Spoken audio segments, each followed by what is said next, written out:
जय हिंद साथियों, स्वागत है आप सबका साहित्य शिखर क्लासेस के यूट्यूब चैनल पर।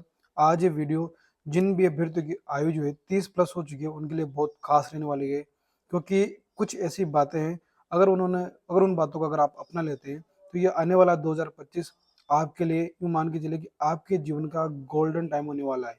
ठीक है, अगर उन बातों को अगर आपने अपना लिया तो यूँ मान के चले कि 2025 में आपको सफल होने से कोई भी नहीं रोक सकता। ये आप आज ही तय कर सकते हैं कि आपको 2025 में सफल होना है या नहीं। क्योंकि देखो, बहुत सारे अभ्यर्थी जो है 30 प्लस आयु के हो चुके हैं, लेकिन अभी तक उन्हें सफलता नहीं मिली है। फर्स्ट ग्रेड की तैयारी कर रहे हैं, सेकंड ग्रेड की तैयारी कर रहे हैं, रीट की तैयारी कर रहे हैं। और जैसे मान लो उनका हो सकता है कि दूसरा अटेम्प्ट हो, तीसरा प्रयास हो, चौथा प्रयास हो। और क्योंकि जो अभ्यर्थी जो होता है, जैसे मान लो धीरे धीरे जैसे उसकी आयु बढ़ती जाती है तो उसे एक सोसाइटी का, समाज का, अपनी फैमिली का जो एक प्रेशर उसके दिमाग पे बढ़ता जाता है। और जब इंसान बेरोजगार होता है तो समाज के जो ताने उसे सुनने को मिलते हैं, वह मुझे लगता है कि जीवन में उससे बड़ा ये मान के चले कि उससे बड़ी बुरी स्थिति कभी नहीं आती है। क्योंकि एक व्यक्ति अपने मन से, पूरे मन से प्रयास करता है किसी चीज को पाने के लिए, और अगर वो सफल नहीं हो पाता है तब भी उसे सामने वाले जो समाज है, फैमिली है, सब उसे इस नजर से देखते हैं कि जैसे ये कुछ कर ही नहीं रहा हो। क्योंकि बहुत सारे अभ्यर्थी जो बाहर रहते हैं, बहुत सारी परिस्थितियों से लड़ते हैं, जूझते हैं। एक व्यक्ति जो है कमरे में किसी दूसरे शहर, अनजान शहर में जाके कमरे के भीतर रहकर जो पढ़ाई करता है, जो लड़ाई लड़ता है खुद से, समाज से, सोसाइटी से, अपनी इच्छाओं से, उन आकांक्षाओं से, जिन चीज़ों को दबा के भी और वो तैयारी जारी रखता है और सारी सुख सुविधाएं छोड़कर अपने लक्ष्य को प्राप्ति करने के लिए मेहनत करता है, फिर भी असफल हो जाता है। और फिर समाज के जो ताने सुनाए मिलते हैं, उससे बड़ी तो मान के चले कि चुनौती जीवन में हो ही क्या सकती है। तो अगर आप भी 2025 में सफल होना चाहते हैं, अपना लक्ष्य प्राप्त करना चाहते हैं, तो आज इस वीडियो में कुछ ऐसी बातें हैं जो आपसे शेयर करूंगा, और अगर उन्हें आप अपना लेते हैं तो मुझे लगता है कि 2025 में आपका चयन होना निश्चित है। क्योंकि देखो, भले ही मेरा सिलेक्शन जो है पहले प्रयास में हो गया हो, 25 साल की आयु में व्याख्याता में चयन हो गया हो, लेकिन इसका रीजन ये है कि क्या ऐसी बातें थी जिनका मैंने पूर्व में ध्यान रखा। और ऐसे बहुत सारे मेरे साथी हैं जिनका चयन 30 साल की आयु तक नहीं हुआ है, या अभी भी वो तैयारी कर रहे हैं। ऐसे उनकी क्या कमियां हैं जिसकी वजह से वो अभी भी तैयारी कर रहे हैं, सिलेक्शन नहीं हुआ। इनका एक तुलनात्मक रूप से हम विश्लेषण करेंगे।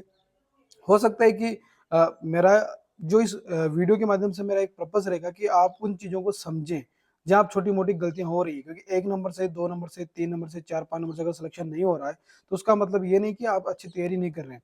उसका मतलब ये है कि कहीं न कहीं कुछ ऐसी कमियाँ हैं, जो आपकी तैयारी के दौरान उन कमियों को अगर आप दूर कर लेते हैं, तो आपको सफल होने से कोई भी नहीं रोक सकता। उन्हीं के बारे में आज हम बात करने वाले हैं। वीडियो की शुरुआत करें उससे पहले एक बहुत ज़रूरी सूचना ये है कि साहित्य शिखर क्लासेस पर निःशुल्क कोर्स चल रहा है।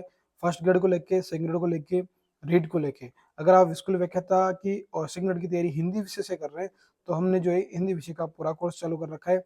लगभग 85 प्लस क्लासें तो मेरे हिंदी साहित्य के इतिहास में पढ़ा चुका हूँ, और अभी काव्यशास्त्र की क्लासें भी जारी है। तो आप इस चैनल को सब्सक्राइब कर सकते हैं, टेलीग्राम चैनल से जुड़ सकते हैं, ताकि आपको जो है फ्री पूरा कोर्स कंप्लीट हो सके। इसके अलावा अगर आप जैसे स्कूल व्याख्याता हो या सेकंड ग्रेड का हो, जो फर्स्ट पेपर है जहाँ मैनेजमेंट आता है, जीके आती है, तो वह भी हम स्टार्ट करेंगे बहुत जल्द, ताकि आपको जो है निःशुल्क पाठ्यक्रम आपका पूरा हो सके और आप अपनी तैयारी जारी रख सकें।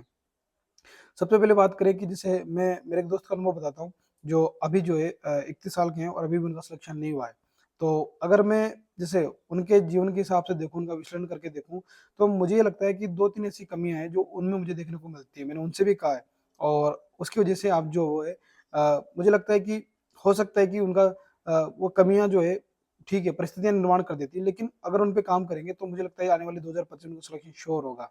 जैसे कि हम जब किसी एक टारगेट को बना लेते हैं, जैसे आपने फर्स्ट का टारगेट कर लिया, सेकंड का टारगेट कर लिया, ग्रेड का टारगेट कर लिया, ठीक है, टारगेट एक होना चाहिए, लेकिन आपको सबसे पहले प्रायोरिटी शेड ये करनी पड़ेगी कि मुझे जॉब चाहिए। जैसे अभी पात्रता आपके सामने है, और मेरा मानना है कि बहुत सारे अभ्यर्थी ऐसे हैं जो पात्रता को लेके बिल्कुल भी सीरियस नहीं है। जैसे फर्स्ट ग्रेड कर रहे हैं, सेकंड ग्रेड कर रहे हैं, वो पात्रता को देख ही नहीं रहे। मुझे लगता है कि ये बहुत बड़ी गलती हो सकती है, क्योंकि जो वह मेरे मित्र हैं, वो अभी तक सिलेक्शन नहीं हुआ, उसका बड़ा कारण ये है कि उन्होंने भी एक ही टारगेट बनाए रखा। भले सामने कितनी वैकेंसी रही हो, फर्स्ट ग्रेड ही करनी है तो फर्स्ट ग्रेड ही करनी है, और अभी तक उनका सिलेक्शन नहीं हुआ। जैसे मैं मेरी खुद बात कर लूँ, तो मेरे हमारे जैसे पात्रता सामने थी, तो हमने पात्रता की तैयारी की, पात्रता भी क्लियर कर रखी थी। फिर फर्स्ट ग्रेड का एग्जाम हुआ, फर्स्ट ग्रेड का भी एग्जाम दिया, नेट का दिया तो नेट भी क्लियर हो गई, फर्स्ट ग्रेड का एग्जाम भी हो गया।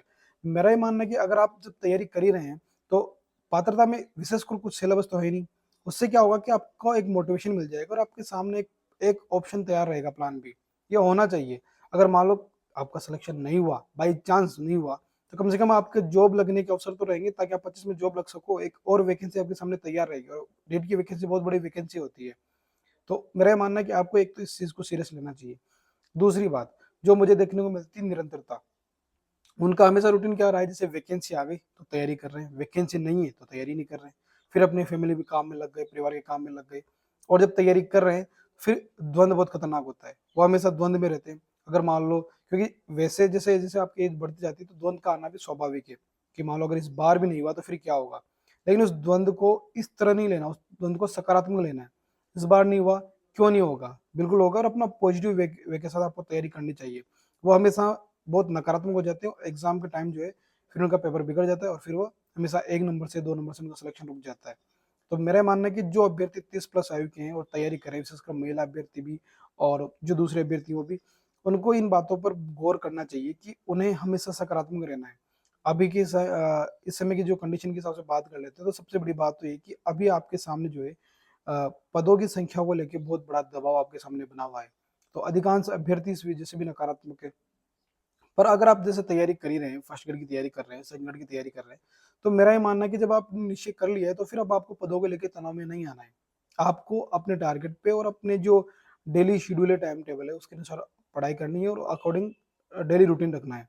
क्योंकि अब उसमें उलझने की कोई जरूरत आपको नहीं है। अगर आप उलझेंगे तो फिर आपका टाइम खराब होगा और कहीं ना कहीं फिर आपको नकारात्मक परिणाम देखने को मिल सकता है। तो आपको कोशिश करनी है कि आपको सकारात्मक रह के आपको तैयारी करनी है। अगली बात करें कि एज का जो दबाव होता है, उस दबाव को ज्यादा अपने दिमाग पर ना रखें। जैसे मैं आपसे बता दूं कि जैसे एक रुई होती है, अगर रुई को आप थोड़ी सी जो रुई है, अगर उसे आप अपने हाथ पर रखेंगे, तो मुझे लगता है कि वह 2 मिनट, 1-2 मिनट, 5-10 मिनट, 15 मिनट रखोगे, आपको कुछ पता नहीं चलेगा। रुई बहुत हल्की होती है, उसका कोई वजन नहीं लगता। लेकिन जब आप उसको 2 घंटे 3 घंटे तक ऐसे एक हाथ में लेके रखोगे, तो एक टाइम ऐसा आएगा कि आपका हाथ दर्द करने लग जाएगा। वैसे ये एज का या असफलता का दबाव होता है।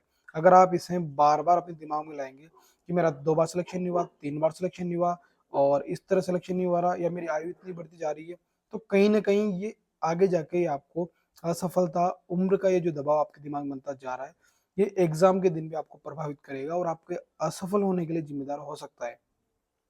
आपके पास क्या ऑप्शन है तैयारी करने का, आपके पास क्या ऑप्शन है सफल होने का, आपके पास पढ़ने का ही ऑप्शन है, तो क्यों ना उस पर ध्यान दिया जाए और उस पर पूरी जी जान लगाई जाए, पूरी कोशिश की जाए, ताकि आपको सफलता मिल सके, ना कि इन चीज़ों में उलझने की बजाय। अगर इनमें उलझेंगे तो फिर आखिर में परिणाम नकारात्मक आ सकता है। तो कोशिश ये करनी है। अगली बात कर लेते हैं कि बहुत सारे अभ्यर्थी जो है शुरुआती, अब तैयारी की शुरुआत ही गलत तरीके से कर लेते हैं। जैसे मान लो, हो सकता है कि जैसे आपने 2 बार दे चुके हैं, 3 बार दे चुके हैं, तो मेरा मानना है कि बेसिक चीजें आपकी सारी तैयार है, फिर भी आप अब शुरुआत करें तो 1 दिन 2 दिन तो आपकी पिछले साल या पिछले पेपर में या फिर 1-2 बार सिलेक्शन क्यों नहीं हुआ, उन गलतियों के बारे में देखें, एक कागज पेन लें और अपनी सारी गलतियों को नोट करें कि शायद ये कारण रहे हैं जिसकी वजह से मैं असफल रहा हूँ। ठीक है, और उन असफल होने के कारणों को कोशिश करें कि इस बार बिल्कुल भी ना दोहराएं।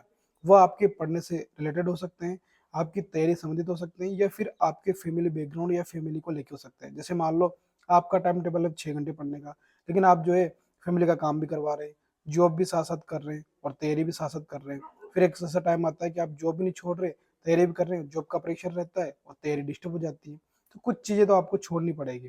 ठीक है, और विशेषकर आप एग्जाम का टाइम तो छोड़नी ही पड़ेगी अगर आपको सफल होना है। तो मुझे लगता है कि कम से कम 5 महीने की तैयारी तो आपको बिल्कुल फ्री होकर करनी पड़ेगी, भले वो महिला हो या पुरुष हो। विशेषकर महिलाओं के सामने चीजें ज्यादा आती है।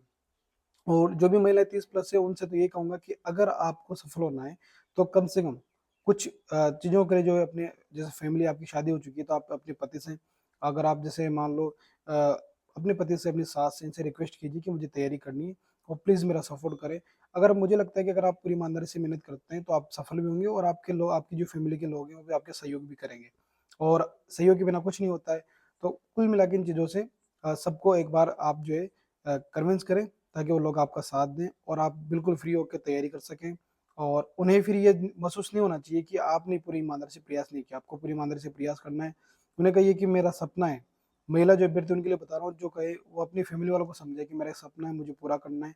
जो मेल कैंडिडेट है वो भी कर सकते हैं, जैसे मान लो जिनकी एज ज़्यादा हो चुकी है, जो घर से बाहर जाके तैयारी करना चाहते हैं लेकिन घर वाले नहीं बोल रहे, तो उनसे वो भी रिक्वेस्ट कर सकते हैं कि अगर ये सपना पूरा नहीं हुआ तो मेरी ज़िंदगी पर एक बोझ रहेगा और मुझे आखिरी बार प्रयास करना है, मुझे आखिरी बार मौका है, तो प्लीज़ मेरी हेल्प करें, मुझे सपोर्ट करें, तो मुझे नहीं लगता कि कोई आपको व्यक्ति इनकार करेगा, आपका सपोर्ट करेंगे। बस ये कि भी 5 महीने 6 महीने बिल्कुल फ्री होके, बिल्कुल यूँ मान के चले कि टाइम टेबल रूटीन बना के जितनी मेहनत हो सकती है, जितने घंटे पढ़ सकते हो उतने घंटे पढ़ने हैं। शुरुआत कहाँ से करनी है? शुरुआत करनी है सिलेबस से। सिलेबस देखना है, जैसे अभी पुराना सिलेबस है उस सिलेबस को देखेंगे, उस सिलेबस के अकॉर्डिंग बुक्स सेलेक्ट करेंगे और ओल्ड क्वेश्चन पेपर देखेंगे, उनसे शुरुआत करेंगे। जैसे आपने 1-2 बार एग्ज़ाम दे दे रखा है, तो मेरा ये मानना है कि आप ओल्ड प्रश्न पत्रों को दोबारा देखें। और आपने कहाँ गलती की? बहुत सारे अधिकांश अभ्यर्थी प्रश्नों को पढ़ने में और आंसर भरने में गलती करते हैं। इन गलतियों को इस बार आपको टेस्ट सीरीज ज्वाइन करके अधिक से अधिक टेस्ट देके दूर करना है। वो ऑफलाइन टेस्ट सीरीज ज़्यादा बेस्ट रहेगी। अगर आपकी वहाँ टेस्ट एग्जाम के दिन अगर ये जो ओएमआर भरने में गलतियाँ होती है या फिर प्रश्न पढ़ने में गलतियाँ होती है, तो आपको ऑफलाइन टेस्ट सीरीज ज्वाइन जरूर करनी चाहिए। बाकी जो दूसरे अभ्यर्थी हैं जिनके जैसे मान लो 1 नंबर से रह जाते हैं, 2 नंबर से रह जाते हैं, तो उनको मेरा मानना है कि अब जाके अगर उनकी कहीं न कहीं कोई समस्या है तो वो है नकारात्मकता। एग्ज़ाम का जो प्रेशर होता है, वहाँ जाके भी एग्ज़ाम में बैठने के बाद बहुत सारे अभ्यर्थी जो है इतने मतलब बेचैन हो जाते हैं कि उन्हें अच्छी तैयारी होने के बावजूद भी वो उन चीज़ों को कवर नहीं कर पाते हैं। खुद को एक जो होता है ना कि माइंड जो सेटअप होता है वो अच्छा रख नहीं पाते, वो डिस्टर्ब हो जाते हैं और फिर उस बेचैनी की वज़ह से बहुत सारे प्रश्नों को गलत कर देते हैं। इन चीज़ों पे भी आपको ध्यान देना ही देना है, ठीक है? और बात करें कि 6 महीने, 5 महीने काफ़ी होते हैं, सफिशिएंट होते हैं। बहुत सारे अभ्यर्थियों के मन में डाउट होता है कि सर 6 महीने में व्याख्याता बना जा सकता है? 6 महीने में बिल्कुल first grade, second grade, red कुछ भी हो, 6 महीने काफ़ी होते हैं। अगर आपने 10 घंटे रेगुलर कर लिए तो 10 घंटे ना कम है ना ज़्यादा है। आराम से 10 घंटे एक अभ्यर्थी कर सकता है अगर बिल्कुल फ्री होके तैयारी कर रहा है तो, और सिलेक्शन ले सकता है। देखो, ज़िंदगी जो है बार-बार मौका नहीं देती। अगर आप चाहते हैं कि इसे 1 साल आप तपस्या करके, 6 महीने की तपस्या करके अगर आप अपना जीवन सँभाल लेते हैं, तो बहुत शानदार बात होगी। वरना फिर ये होगा कि 4-5 साल अगर आप फिर भी वेट करते हैं, फिर अगला ही वैकेंसी की तैयारी करते हैं, तो आप 40 के हो जाएँगे, 35 के हो जाएँगे, फिर तैयारी करते हैं, उसके बाद सिलेक्शन होगा, नहीं होगा, कोई गारंटी नहीं है। जीवन जो है परिवर्तनशील है, बहुत सारी चीज़ें इस दौरान आपके जीवन में हो जाएगी कि हो सकता है कि आने वाले टाइम में आप तैयारी कर ही ना पाएँ। तो ये बहुत बड़ा अवसर है। इस अवसर को कोशिश करें, भले पद कम हो या ज़्यादा हो, आपको तैयारी करनी है, टारगेट बनाया हुआ है। अगर मान लो पद कम है और आप तैयारी छोड़ देते हैं, तो आपके हाथ कुछ नहीं आएगा। लेकिन अगर आप पूरी एक सकारात्मकता के साथ, पूरी लगन के साथ अगर तैयारी करते हैं, तो आपका सिलेक्शन हो जाएगा। एक सीट भी सफिशिएंट होती है अगर आपको तैयारी करनी है तो। आपको एक सीट से मतलब है, बहुत सारे अभ्यर्थियों के ऐसे कमेंट आते हैं कि सर आपके टाइम भी तो इतनी सीटें थी और फिर जब जाके सिलेक्शन हुआ है, हमारे टाइम में इतने अगर अगर हमारे टाइम पे अगर 100 ही सीटें होती तब भी तैयारी करते और तब भी सिलेक्शन लेके दिखाते, ठीक है? सीटें ज़्यादा हो या कम हो, जब इंसान को पता होता है ना कि उसे एक तरफ तो उसका जीवन है, एक तरफ उसकी मौत है। अगर इस तरह का टारगेट बना लेता है वो कि ठीक है, अगर नहीं होगा तो मर जाऊँगा। मरने का मतलब ये नहीं है कि इंसान केवल मर ही जाता है, मरने का मतलब है कि उसके सारे आकांक्षाएँ, सारे सपने खत्म हो जाते हैं। एक जीने का एक लहज़ा जो होता है ना, वो बिल्कुल बदल जाता है। तो अगर उस तरह का होता है तो इंसान कर लेता है। उसे पता है कि नहीं मुझे करना है तो करना ही है, ठीक है? तो किसी भी तरह के आपके मन में डाउट हो तो कमेंट करें, उस पे बात कर लेंगे और तैयारी करना स्टार्ट कर दें। इस बार 2025 में सिलेक्शन लेना ही है, ठीक है? मिलते हैं नेक्स्ट वीडियो में, तब तक के लिए जय हिंद, जय भारत।